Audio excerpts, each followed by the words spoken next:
প্রিয় শিক্ষার্থী, তোমাদের সকলকে স্বাগতম। রয়েছে তোমাদের প্রিয় টিচার ইন্সপেক্টর ভাবনা টুকের ঠিকই শুনেছ যে তোমাদের যে ওয়েস্ট বেঙ্গল পুলিশে মানে ডাব্লিউপি যে ভ্যাকান্সি বার করেছে, এই ভ্যাকান্সি তোমাদের কটার সময় তোমাদের পরীক্ষা হচ্ছে সেটা তোমায় জানিয়ে দেবো।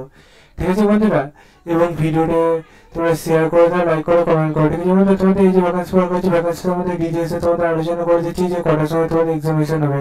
তাই বন্ধু, তোমাদের কাজগুলো তোমরা করতে থাকো এবং আমার কাজ তোমাদের আপডেটটি জানিয়ে দেওয়া, তাই আপডেটটি জানিয়ে দিচ্ছি। ঠিক আছে, চলো বন্ধু শুরু করি মূল বিষয়টি। বন্ধু, তোমাদের এই যে ভ্যাকান্সি বার করেছে গোটা 1 বছর পর, ঠিক আছে, তোমাদের এখনো এক্সামিনেশন হয়নি। এর এক্সামিনেশন হয়নি কেন সেটা তো তোমরা জেনে গেছো। তোমাদের এক্সামিনেশন হয়নি তোমাদের ওবিসি কেসের জন্য। ঠিক আছে, তোমাদের ওবিসি কেস দেখতে পাচ্ছ হাইকোর্ট থেকে সুপ্রিম কোর্ট সব জায়গায় ঘোরাফেরা করছে। এবার এখনো যে টাইম নিয়েছে, টাইম পেরিয়ে শেষের দিকে। এর মাঝে তোমাদের এক্সামিনেশন বন্ধুরা তোমাদের কটার নাগাদ হবে অনেকের মনে ঘুরবেক হচ্ছে। কিন্তু তোমাদের এই যে এক্সামিনেশন দেখবে তোমাদের 11:45 নাগাদ তোমাদের এক্সামিনেশন চালু হতে পারে। ঠিক আছে, দিয়ে একটা আগেই তোমাদের এক্সামিনেশন শেষ হয়ে যাবে।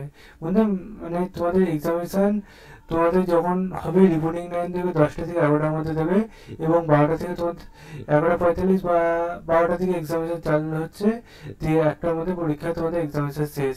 বন্ধু, তোমাদের এটা বিগত আমি কয়েক বছরই অ্যানালাইজ করে দেখেছি, সেই জন্য তোমাদের বলে দিলাম। বন্ধু, তোমাদের আরও ডিটেলস জানতে চাইলে কমেন্ট সেকশন কমেন্ট করে দিও, তোমাদের আমি জানিয়ে দেবো। সেই মধ্যে সুস্থ থেকো, ভালো থেকো, ভিডিওটি বুঝে শেয়ার করো, কমেন্ট করতে ভুলো না, এবং তোমাদের কাজ যা যা বলেছি সেই কাজগুলো করতে নেক্সট ভিডিও দেখা যাচ্ছে। জয় হিন্দ, জয় ভারত।